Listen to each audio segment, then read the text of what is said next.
जैसा मैंने आपको अभी कहा बॉलीवुड को कि अछूत कन्या और ये सब फिल्म आई थी, और हरीशचंद्र और फिर क्या नाम है, शोले आई थी, इतने पॉपुलर हिट सुपर हिट, चक दे इंडिया और ये सब इतने सुपर हिट फिल्म आई थी, भगत सिंह जो जो बहुत ही अच्छे अच्छे हिस्ट्री पे लिखा गया, ठीक है।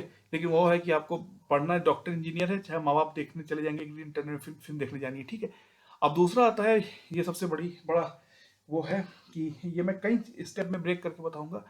दूसरा आता है कि हाँ, बहुत बड़ा दुर्भाग्य, मैं आपको एक कहानी बताता हूँ। मेरे एक बहुत ही अच्छे जानकार आदमी थे, जानने वाले थे, तो वो किसी सिविल सर्विस में थे। तो वो गुस्सा थे एक दिन वहाँ की गवर्नमेंट से, तो अपने सीनियर के पास, सीनियर ने कहा तुम्हारा जॉब का नाम क्या है, तुम्हारी सर्विस का नाम क्या है। तो उसने कहा प्रोविंशियल सिविल सर्विस, पीसीएस, ऐसा उसने कहा। तो आखिरी शब्द क्या है, कहा सर्विस। तो सर्विस कैसे करता है, तो सर्वेंट। सर्वेंट का मतलब क्या होता है, नौकर।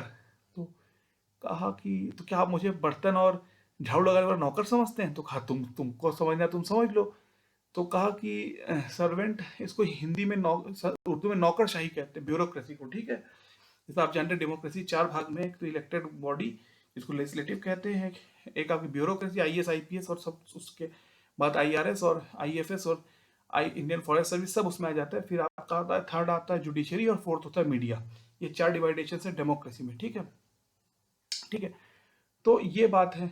तो भाई जब एक आईएएस, नेताजी सुभाष चंद्र बोस भी आईसीएस थे, उसको आप कह रहे हैं कि नौकरशाह है, ही इज सर्वेंट, सर्विस, तो आपने मान ही लिया गवर्नमेंट के पास सब पावर है। ये बता देता हूँ, गवर्नमेंट के पास जो पावर वो डिस्क्रिशनरी पावर कहते थे। इलाहाबाद का नाम प्रयागराज, और क्या नाम है, गुरुगांव का नाम गुरुग्राम रखना, या कुछ भी ऐसा कर, ये सिर्फ गवर्नमेंट कर सकती है, ये कोई आईएएस नहीं कर सकता। तो मैं बताता हूँ, आईएएस के पास होता है, आईएएस आईपीएस के पास होता है एग्जीक्यूटिव पावर, कार्यकारी अधिकार।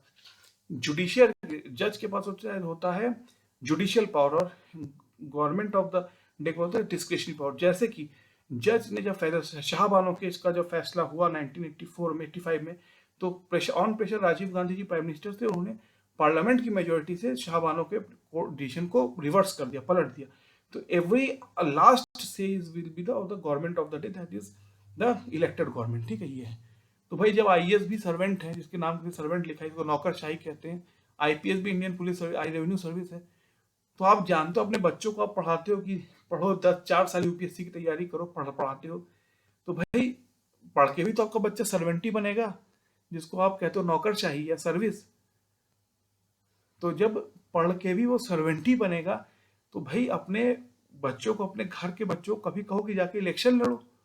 भाई जब आप ये खुद ही कह रहे हो, जो जिसको डेमोक्रेसी कहते हैं कि द क्या कहते हैं, the power of the state, the rule, the government of the state is the elected body, तो इलेक्शन लड़ो। मतलब अपने पर, मतलब ये अजीब है। कहते नेता लोग खराब है और नेताओं के पास सब पावर है, कहते आईएएस बहुत अच्छा, आईएएस के पास कोई पावर नहीं है। तो ये दूसरी सबसे बड़ी हिपोक्रेसी है, दोगलापन है, या दोहरा चरित्र है हमारे समाज में, कि आज तुम बनो आईएएस, तुम बनो आईपीएस आईआरएस बनो, ताकि तुम नौकरशाह बन सको, सर्वेंट या सिविल सर्वेंट बन सको।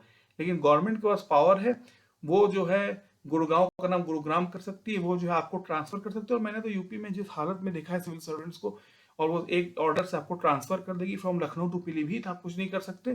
तो लेकिन माँ बाप कहेंगे कि कभी पॉलिटिक्स में मत जाना, आईएएस पीसीएस बन के दिखाओ, या इंजीनियर डॉक्टर बनो, ठीक है। ये है दूसरी हिपोक्रेसी हमारे, या दोगलापन हमारे समाज का।